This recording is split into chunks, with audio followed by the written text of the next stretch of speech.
Telugu movies ആണെങ്കിലും Tamil movies ആണെങ്കിലും വലിയൊരു ഫെസ്റ്റിവൽ റിലീസാണ് സംക്രാന്തി, പൊങ്കൽ എന്ന് പറയുന്ന ആ ഒരു റിലീസ് ഡേറ്റ്സ് ഒക്കെ.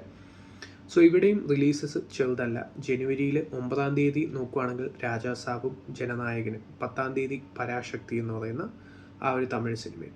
സോ ഇവിടെ തെലുങ്കിൽ മാത്രം നോക്കുകയാണെങ്കിൽ രാജാ സാബ്, ഈ ഒരു രവിതേജയുടെ പടം, രവിതേജ, ആഷിക രംഗനാഥ്, അതുപോലെ തന്നെ ഡിംപിൾ ഹയാത്തി എന്നിവരൊക്കെ ഒന്നിക്കുന്ന ഒരു മൂവിയാണ് ഈ ഒരു ഭർത്ത് മഹാശുലക്കി വിജ്ഞാപ്തി എന്ന് പറയുന്ന മൂവി. അതിൻ്റെ കൂടെ തന്നെ മനശങ്കര വരപ്രസാദ് ഗാരു എന്ന് പറയുന്ന ഈ ഒരു അനിൽ രാവുപടി, ചിരഞ്ജീവി, നയൻതാര, വെങ്കടേഷ് കോമ്പിനേഷനിൽ വരുന്ന ഒരു കോമഡി മൂവി. അതിൻ്റെ കൂടെ തന്നെ വേറെ 2 മൂവീസ് ഉണ്ട്. ശ്രാവന്തിൻ്റെയും അതുപോലെ തന്നെ ഈ ഒരു നവീൻ പോളിഷെട്ടി, മീനാക്ഷി ചൗധരി കോമ്പോയിൽ വരുന്ന വേറെ 2 മൂവീസ്. അങ്ങനെ ക്രൗഡഡ് ആയിട്ടുള്ള റിലീസാണ് എപ്പോഴും സംക്രാന്തി. സോ ഒരു മനശങ്കര വരപ്രസാദ് ഗാരു എന്ന് പറയുന്ന ഈ ഒരു മൂവിയുടെ ട്രെയിലർ ഇന്നലെയാണ് റിലീസായത്. സോ ഒരു അത്ര വർക്കൗട്ട് ആവാത്ത ഒരു ട്രെയിലറാണ് കണ്ടപ്പം തോന്നിയത്. കാരണം എന്താണെന്ന് വെച്ചാൽ ഈ ഒരു കോമ്പിനേഷൻ, ഒരു സംക്രാന്തി ഉസ്തുന്നാം എന്ന് പറയുന്ന ബ്ലോക്ക് ബസ്റ്ററിന് ശേഷമാണ് അനിൽ രാവുപ്പടി ഒരു മൂവി ചെയ്യുന്നത്. അതിൻ്റെ കൂടെ തന്നെ ഈ ഒരു ചിരഞ്ജീവി അനിൽ രാവുപ്പടി കോമ്പിനേഷൻ ആദ്യമായിട്ടാണ്. നയൻതാര ലൂസിഫറിൻ്റെ റീമേക്കിന് ശേഷം ചിരഞ്ജീവിയുടെ കൂടെ അഭിനയിക്കുന്ന ഒരു മൂവി. വെങ്കടേഷും ചിരഞ്ജീവിയും ആദ്യമായി അഭിനയിക്കുന്ന മൂവി.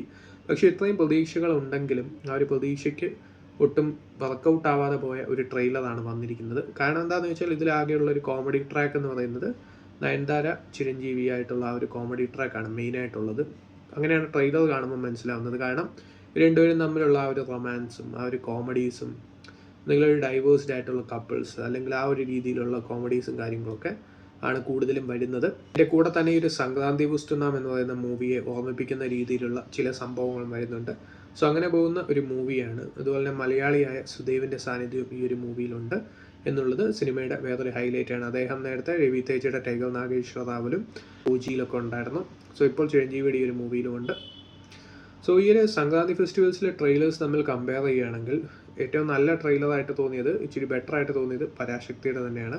ബാക്കി രവിതേജയുടെ മൂവിയുടെ ട്രെയിലർ വന്നിട്ടില്ല. സോ അതുപോലെ തന്നെ ബാക്കി ഈ ഒരു നവീൻ പോളിഷെട്ടി, മീനാക്ഷി ചൗധരിയുടെ മൂവിയാണെങ്കിലും കുറച്ചൊക്കെ പ്രോമിസിംഗ് ആണ്.